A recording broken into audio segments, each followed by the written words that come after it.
역사적으로 있고. 그래서 20세기 중반부터 이제 서양 건축들은 그 공사를 하는 방법을 바꾸는 작업들을 시작을 했어요. 네. 그게 아까 우리 이 박사님께서 말씀하신 OSC라고 하는 단어인데, 이게 우리말로 바뀌면 탈현장 시공입니다. 우리가 전통적으로는 공사는 땅 위에서 직접 그 인부들이 와가지고 세우는 공법이지만, 이미 서양에서는 현장에서 건물을 만드는 공법에 대해서 회의를 느끼고 있었던 거예요. 20세기 초기에. 꽤 오래전부터 고민하고 있었죠. 그래서 이 OSC라고 하는 공법을 굉장히 구체화시켰죠. 이유는 두 가지예요. 그 당시에 탄소 중립 때문에 그런 건 아니에요. 그 당시에 두 가지 이유는, 첫 번째는 이 거주 품질에 대한 문제였습니다. 그 당시에도 거주 환경이 그렇게 좋지 않았어요. 그래서 결국 돈 많은 귀족들만 좋은 집에서 살 수 있었기 때문에 이 집을 꽤 많은 사람들한테 보급하는 방법은 현장 시공은 아니다 라는 생각을 한 거고, 두 번째는 합리적인 가격이죠. 그래서 사실 가격은 두 가지로 잡을 수가 있어요. 얼마나 빨리 짓느냐, 그 다음에 두 번째는 이 기술이 고도로 발달을 해서 비숙련자를 써서 집을 그만큼 품질을 낼 수 있는, 결국 인력 단가를 낮추느냐에 대한 문제, 그 두 가지였어요. 그런데 21세기에 들어가서 여기에 하나 이유가 더 추가가 됩니다. 그게 탄소 중립이에요. 탄소 중립을 위해서 현장 시공을 해서는 안 되는 상황이 발생을 하는 거예요. 그게 아까 발달 때 말씀하신 내재 탄소 발생이죠. 그래서 웬만하면 현장에서 움직이는 건 다 탄소를 발생시켜서 보면 됩니다.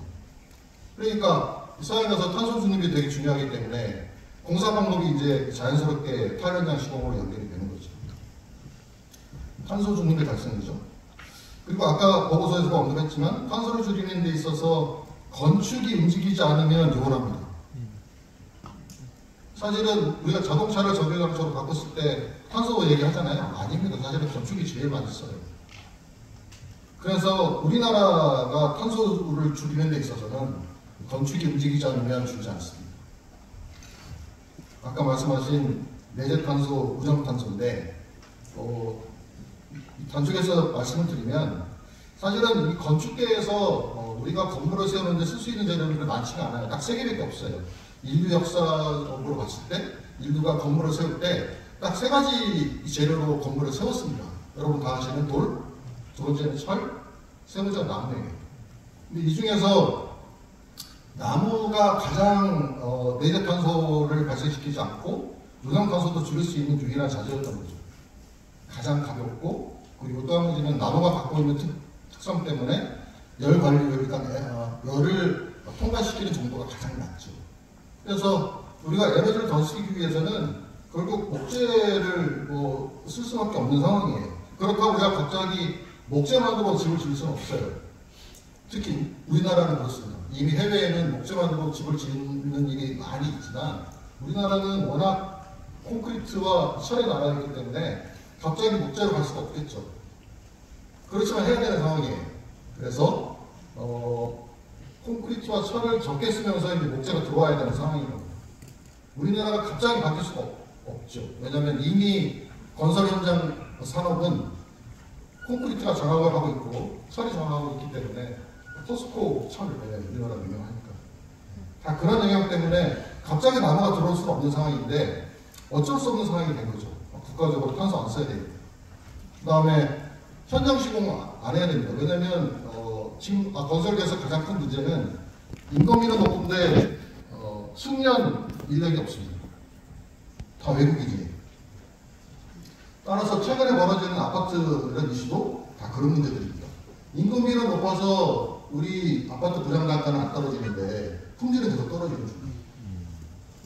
최악의 상태죠. 그래서 어쩔 수 없이 이제 우리는 OSC라고 하는 탈현장 시공을 해야 되고 목재를 써야 되는 상황이 우리나라뿐만 아니라 전 세계 이슈입니다. 근데 우리나라는 이제 어쩔 수 없이 가야 되는 상황이에요. 우리가 자력으로 움직였다기보다는 우리 상황이 그렇게 맞는 거예요. 맞는 겁니다. 우리나라가 원래는 목조 건축의 나라였잖아요. 그런데 이제 일제강점기를 거쳐서 유교를 거치면서 목재보다는 콘크리트가 훨씬 더 쉬웠던 거죠. 그때는 인력이 많았으니까. 그런데 지금은 인력이 많이 없고 인력 중심의 건설을 할 수 없는 상황이에요. 콘크리트는 가장 인력을 많이 쓰는 문물입니다. 근데 지금 우리가 인력이 없잖아요. 그러니까 어쩔 수 없이 이제 탈현장 시공을 갈 수밖에 없는 상황이에요. 근데 이제 우리가 해결해야 될 문제가 두 개 있습니다. 3년간 제가 건물에 우리나라 3년간 준공 비율을 봤어요. 면적 비율을. 골조상으로는 아까 말씀하셨지만 62%가 콘크리트고 그 다음에 20%가 철로 되었고 기타가 17. 그 목재는 아까 말씀한 1%입니다. 여기 2%. 이 이야기는 뭐냐면 그만큼 우리가 지금 인식이 부족하다는 얘기죠. 예. 인식에 대한 이 전환이 굉장히 중요한데 경험을 더 많이 하는 게 맞겠죠. 지금 현재는 어쨌든 많이 노출해서 경험을 하게 해야 되는 거죠.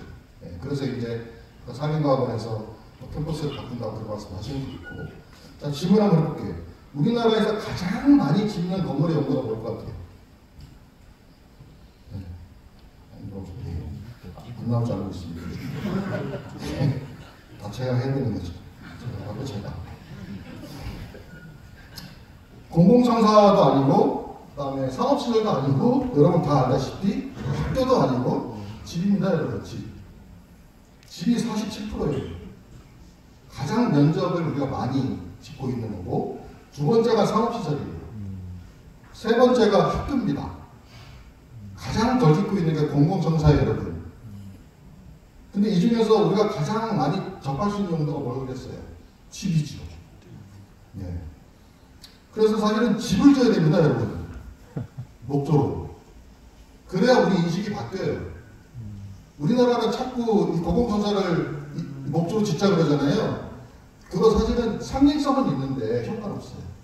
우리가 공공청사 갑니까? 예를 들어 법원을 목조로 지었어. 거기 가면 무슨 인식이 있겠어요? 네. 안 갑니다. 가장 좋은 인식을 줘야 되는 건 집인데 집을 많이 지어서 이제 목조를 경험하게 해야 되는 거고, 저는 두 번째 용도로는 비록 비율을 적지만 학교라고 생각을 해요. 교육시설. 교육시설을 제가 말씀드리는 이유는 이겁니다. 교육시설은 사실은 파급 효과 때문에 제가 지어야 된다는 얘기를 하는 거예요. 서양에서는 이미 유치원, 초등, 중학교 때부터 꽤 많은 목조 교육을 합니다. 목재 교육을 하고. 아예 커리큘럼이 들어가 있습니다. 목재를 쓰는 건 좋은 거. 네. 목재를 배서 쓰는 건 나쁜 게 아니야. 목재를 배서 쓰는 건 탄소를 저장하는 거야. 이런 교육을 합니다. 그런데 우리 애들이 교육시설에서 목조로 지어진 이 건물에서 교육을 받고 그런 교육을 받았고 자기가 어렸을 때부터 목조에 대한 경험을 했다면 이제 그들이 20년 후에 어른이 됐을 때 목조에 대한 인식은 달라져 있겠죠. 지금 여러분들의 인식을 바꾸기 쉽지가 않아요. 이미 다 굳어있기 때문에. 항상 목조는 탄다 얘기밖에 안 하잖아요. 목조는 탑니다, 여러분들. 콘크리트하고 철하고 목조 중에 유일하게 타는 물건이에요. 얼마나 대단합니까? 근데 왜 타는 거예요? 탄소 저장하기 때문에 타는 거예요.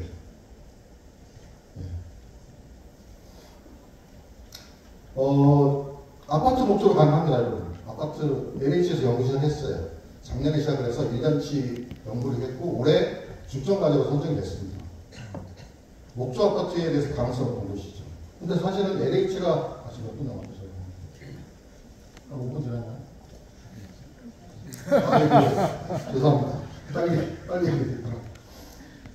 LH 목조주택 지금 연구 중에 있습니다. 네.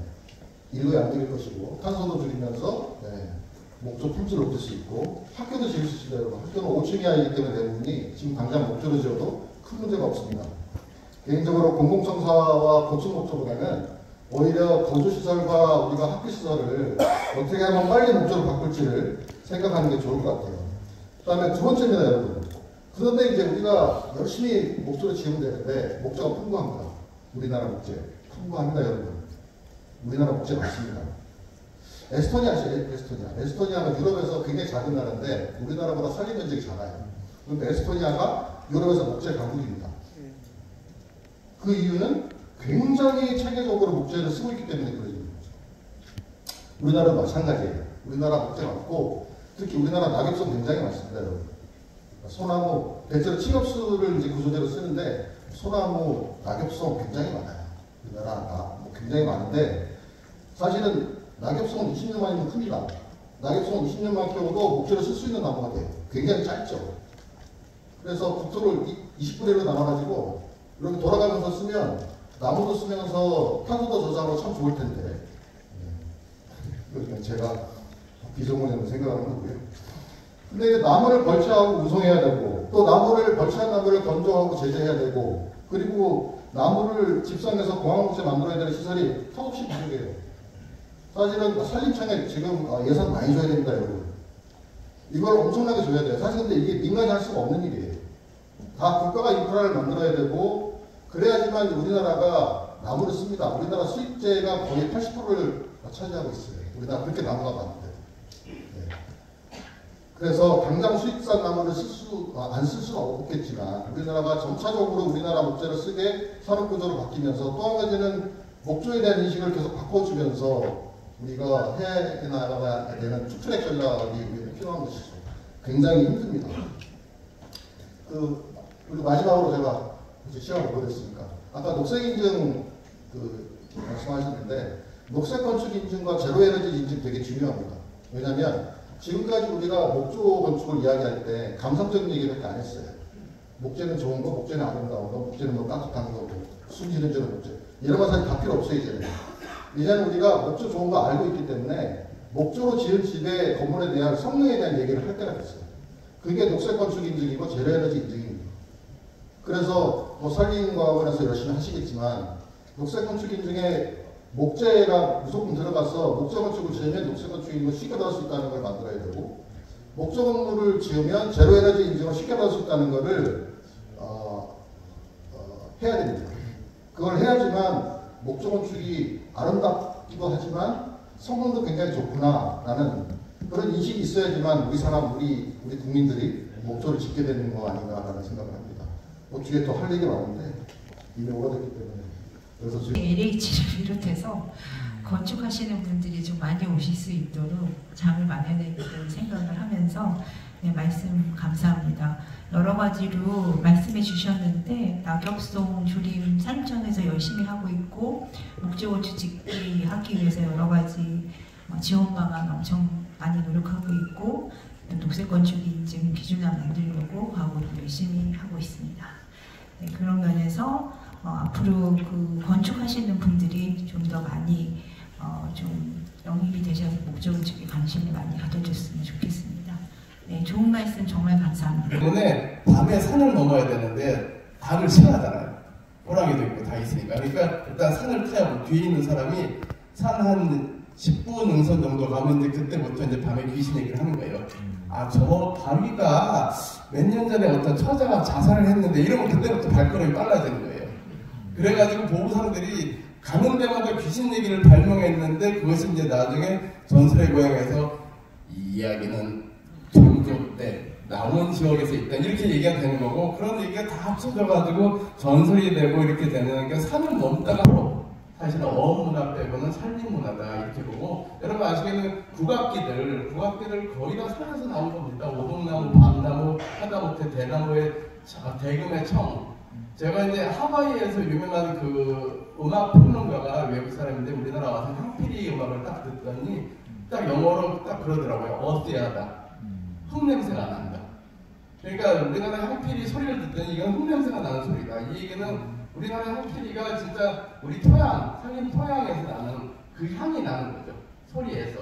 그래서 사실은 전통 국악부터 스토리가 모든 게 사실은 산림 문화고 이것을 사실은 김성학 박사님 하셨듯이 어떻게 연결하냐에 따라가지고 사실 우리나라의 모든 전통과 현대 문화 이런 부분이 다 합쳐져가지고 지금까지 등산 아니면 캠핑에서 고기 구워 먹는 거 아닌 진짜 우리의 삶이 할 수 있는 굉장히 다양한 아까도 설문 결과에서 나왔던 치유라든지 그런 힐링이라든지 현대 도시 콘크리트 아까 말씀하신 RC 건축에서 느껴보지 못한 걸 산에서 이제 가서 느끼는 그런 문화를 이제 산림청이 같이 해주면 굉장히 좋은데 몇 가지 더 추가를 이제 내용에 대해서 추가를 좀 하고 싶으면 아까 이제 동서 트레일 말씀하셨는데 솔직히 말해서 눈치보에서 했던 지리산 둘레길은 망했습니다. 그 망한 이유가 뭘 것 같아요? 제주 원래는 평했고 지리산 둘레길은 망했어요. 왜냐하면 지리산 광역 종합개발을 하면서 모든 지자체에 다 넘겼어요. n분의 1로. 아까 지자체 중요하다고 그러는데 넘기다 보니까 전혀 연결이 안 되는 콘텐츠가 생겨나고 그것도 했다가 관두고 수준도 거기서 보는 사람들의 수준에 안 맞았어요. 무주 따로 하고 장수 따로 하고 그리고 뭐 거창 따로 하고 근데 다 다르고 어떤 건 다 비슷하고 그러니까 살 게 하나도 없어요. 그리고 연결도 안 되고 제주 올레는 디자인부터 모든 퀄리티를 제주 올레라는 단체가 관리를 해요. 모든 트레일을 관리를 다 하니까 사람들이 제주 올레 가면서 이래서 먹거리라든지 뭐 이렇게 모든 컨텐츠를 담을 수 있는데 국가가 한 지리산 둘레길은 망했어요. 그렇다면 동서 트레일을 어떻게 해야 되냐? 지역의 주체성과 지역의 자원을 활용하는 건 좋은데 그 어떤 브랜드라든지 퀄리티에 대한 부분은 국가가 관리를 해야 돼요. 아니면 국가가 위임을 준 민간단체가 관리를 하든지 어떤 브랜드 그리고 트렌드 그 퀄리티 디자인 이런 부분은 좀 통일적인 감각이 올 수 있게 계속적인 그런 그 관심과 그 관리 감독을 이제 관리 감독이 꼭 나쁜 게 아니라 이게 이제 민간에 넘겨서 할 수도 있고 그런 부분으로 하지 않으면 지리산 둘레길처럼 되고 생각해보세요. 모든 기초지자체가 자기의 니즈가 있는데 다 맡겨가지고 자기들이 알아서 하고 우리는 길 관리만 할게요. 그러면 개망합니다. 100%입니다. 제가 해봐서 알아요. 해봐서 알고 지금 다른 뭐 트레일 굉장히 많이 있거든요. 문체부 절대 안 돼요. 그래서 그런 부분에서 그걸 관리하면 동서 트레일 가면서 이게 우리나라의 진짜 소나무를 느낄 수 있는 트레일의 중요한 부분을 어떤 한국은 쫙 잡아서 가야 된다. 이게 굉장히 중요한데 그 잡는 부분을 어떤 수준으로 어떤 강도로 했느냐가 굉장히 중요하다. 그 얘기는 지자체가 아무것도 하면 안 된다가 아니라 지역에서 할 역할과 중앙에서 할 역할 그리고 민간에 할 역할을 잘 구분을 해야 된다. 특히 마케팅이라든지 브랜드. 아까도 보면 몇 가지 단계가 있는데 그 단계에서 한 개 빠진 게 뭐냐면 피드백이에요.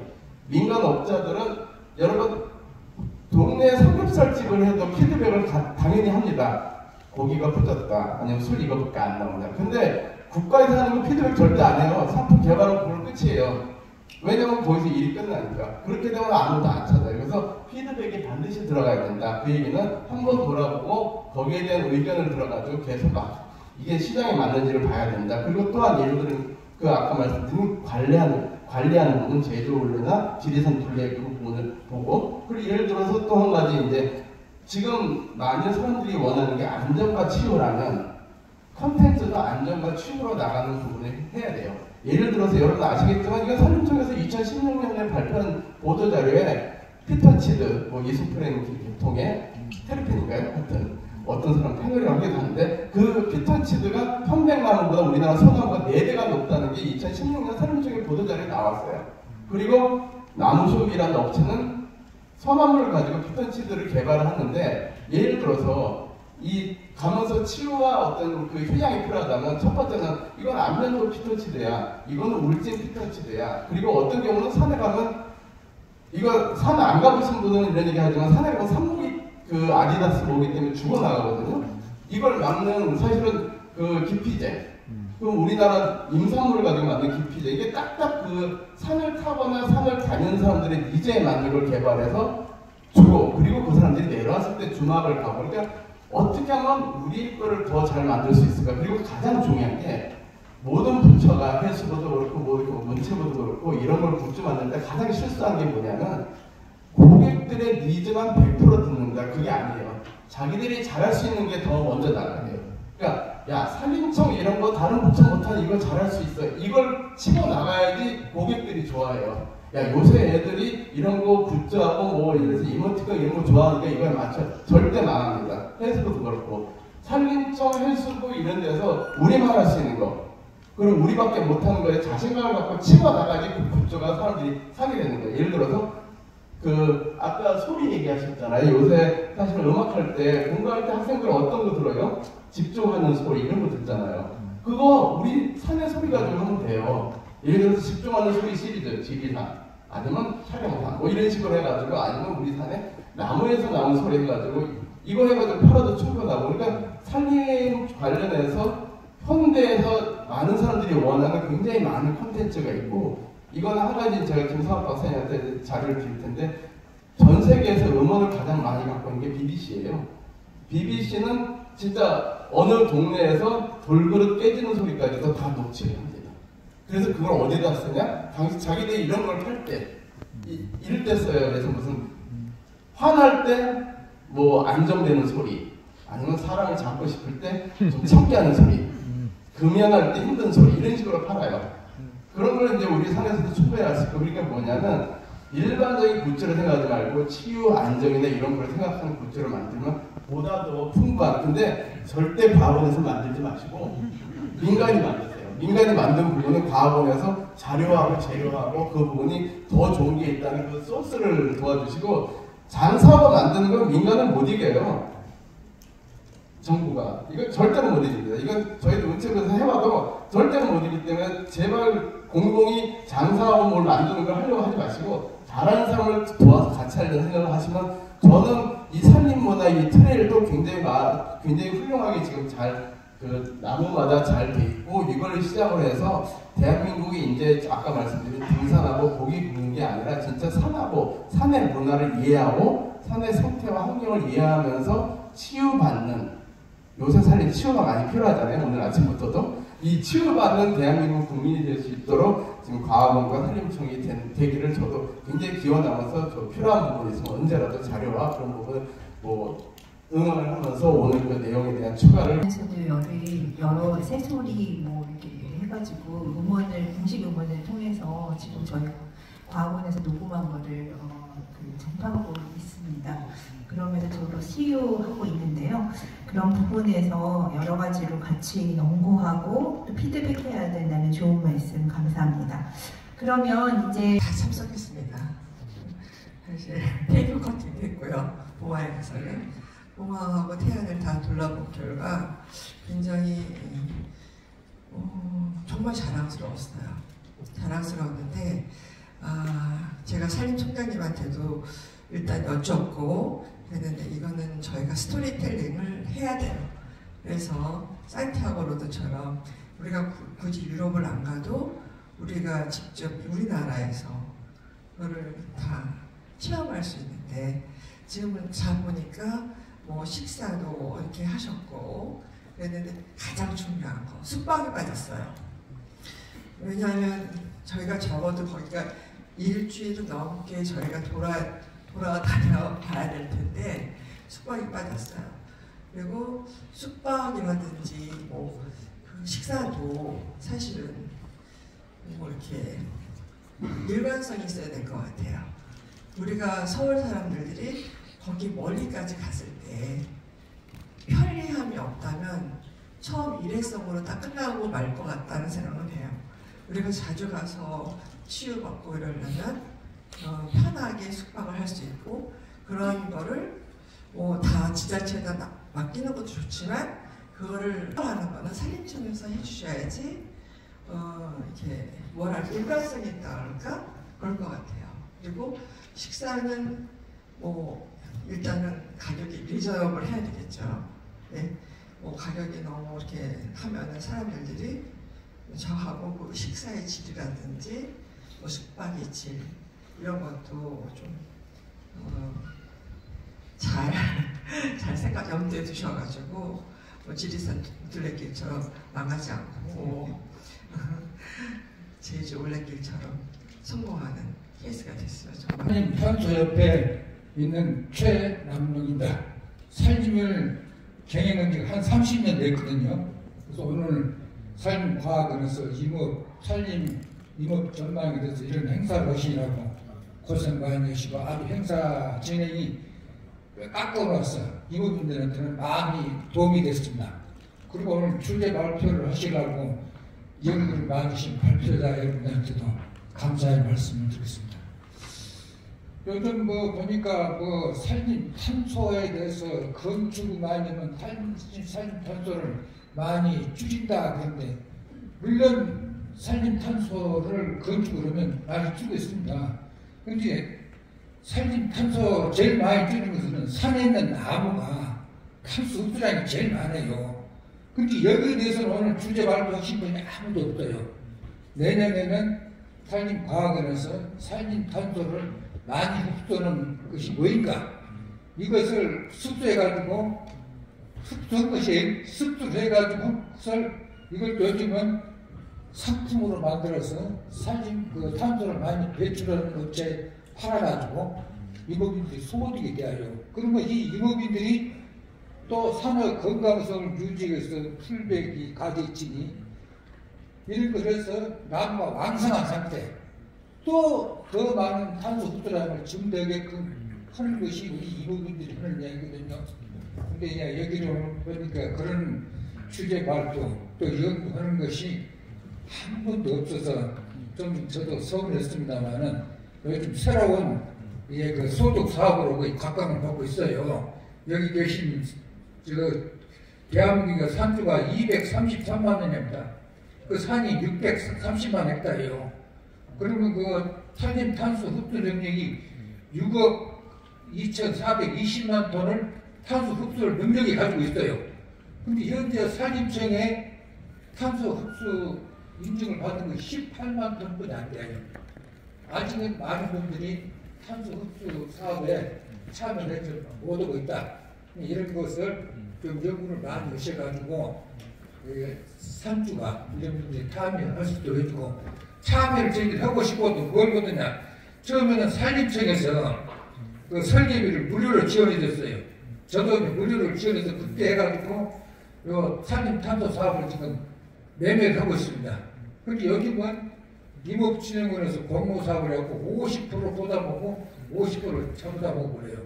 그래서 이런 것을 좀 한시적으로 풀어서 산림청에서 좀 컨설팅비를 지원해주고, 그래서 많은 사람이 좀 참여해서 얻고, 전라남도 김영록 지사님은 산림에 대한 관심이 많아가지고 그분은 도비로 각 군에 이 탄소 흡수량 컨설팅비를 지원해줍니다.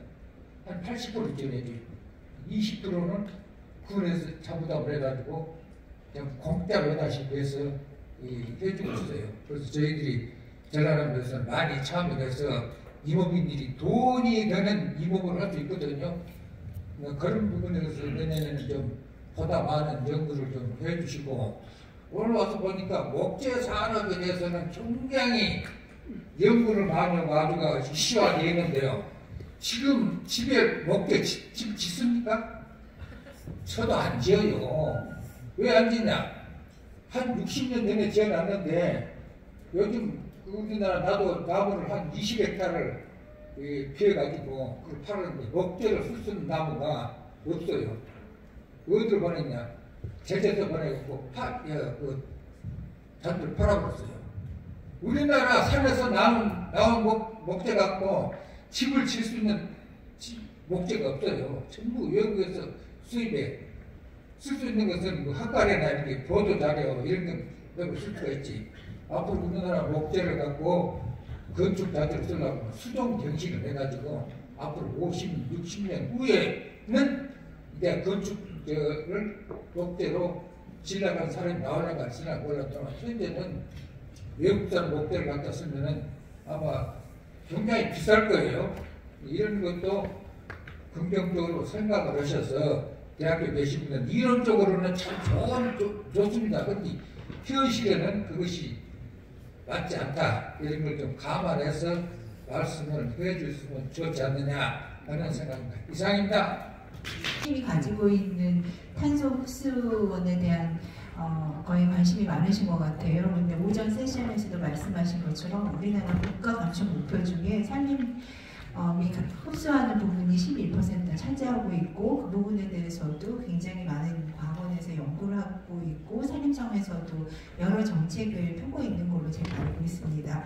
산림탄소 상세 사업도 말씀하신 대로 그 인증을 받고 있는 데가 그닥 많지는 않지만 앞으로 그 부분을 좀 더 확대하려고 진흥원과 산림청이 노력하고 있다는 것을 말씀을 드리고, 시간 관계상 그 부분에 대해서는 제가 그렇게 말씀을 드리고, 또 자세한 부분 알고 싶으시면 끝나고 나는 세션에서 그 진흥원의 이 부분하고 또 저희 원장님도 하실 말씀 되게 많으실 것 같은데, 네네.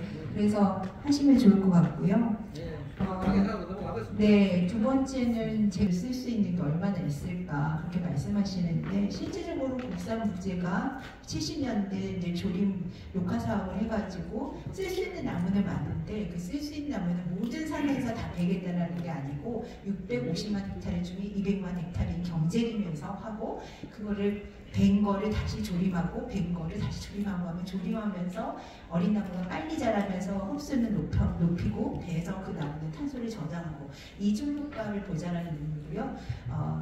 그 국산재가 지금 현재는 공급하는 과정에서 가격이 좀 높지만 앞으로 여러 정책 지원을 통해 갖고 산주도 돈이 되게 하면서 목재들 늘리는 방안을 계속 연구 중이고요. 공공건축법이라고 해서 3년 이제 재정 발의를 작년에 12월 달에 국회에서 했고요. 2, 3년 안에 발의가 된다고 그러면 그 법에 근거해서 목조 건축을 짓는 국산 목재를 활용하고 지역 목재를 활용하는 부분에 있어서 여러 가지 지원 방안을 마련할 수 있는 게 생길 거라고 생각합니다. 그러면 바라고 있습니다. 네, 탄소협회에서도 좀 국산 목재로 지금 많이 주시면 좋을 것 같습니다. 제가 한 가지 아까 원장님한테 말씀 드렸는데, 네. 죄송합니다. 제가 탄소 흡수량 있잖아요. 이것을 보면 산림청에서 인증해준 것은 공익형 산림 인증이에요. 옛날 산림과학원에서 1년에 뭐 267조 원인가 뭐 공익적인 가치가 있다고 하니 금년에 얼마 나오는가 모르겠어요. 근데 이것을 사실 뭐 지금 탄소 배출권을 흡수량을 산다면 EGS 기업들이 사요. 정부에서는 안 사요. 근데 이런 것을 산림청이나 복지기금으로 사가지고 주면은 국민들이 공익적인 가치하니까 탄소값을 줄이니까 기후온난화 방지하고 쾌적한 생활을 할 수 있는 거 아닙니까? 근데 이런 부분을 과학으로 연구를 하셔가지고 산림청에다가 이렇게 좀 확보해서 이렇게 좀 사줘야 한다. 이런 거를 좀 보고서를 내주면은 산림청에서 이러기가 훨씬 더 편할 거예요. 그분들은 어떤 데이터를 지금 원하고 있거든요. 그런데 데이터가 없던 게 아직 언제쯤 하고 있어요. 그 누가 피해를 보냐? 이 산주들이 피해를 보고 있는 거예요. 산주들이. 네, 알겠습니다. 그런 부분에 대해서 네. 좀 내년에 ESG 꼭 부분에서도 내년에 그냥 꼭 참여하랍니다. 네, 탄소 알겠습니다. 생산사 네. 이런 부분에 대해서 좀 명확한 답변이 나올 수 있도록 연구 좀 해주시기를 부탁드립니다. 네. 감사합니다. 네, 궁금하신 사항 많은 것 같은데 나중에 또 말씀드리도록 하겠습니다. 네, 그래서 연구해 주실 것 같고요. 일단 이상준 박사님 연구 부분에서는 내화 성능 2시간 지금 말씀하셨는데 그게 어느 정도 안전성을 보장하는 건지 궁금하다 하십니다. 그 다음에 최고높이 우드 플러스 타워 설립 계획 발표하셨는데 그걸 어디다가 어느 지역에 설립하고 어느 용도로 사용할 계획인지. 그다음 세 번째 질문은 LH와 GS가 목재 아파트 관심 갖고 있다고 그러는데 그러면 그 장점이나 가치를 알게 되는 참여하게 된 계기가 뭔 건지 좀 궁금하다고 세 가지 질문했어요. 시간이 얼마 없으니까 굉장히 짧게 대답해 주시고요. 김성환 박사님 질문은 첫 번째 동선 트레일 그 상품들은 지정 센터에 가면 구입 가능한 건지, 그 다음에 두 번째 다른 상품 개발 계획이 있는 건지 두 가지 질문했습니다. 네, 간단하게 답변해 주세요. 네. 에 대한 안전성이 어떤 것이냐, 제가 아까 발표 중에 말씀을 드렸습니다만 내화 성능 2시간이라 함은 2시간 동안 화재에 노출이 되어도 건물이 부서지지 않아서 사람이 대피할 2시간 동안의 시간을 벌어준다는 개념입니다.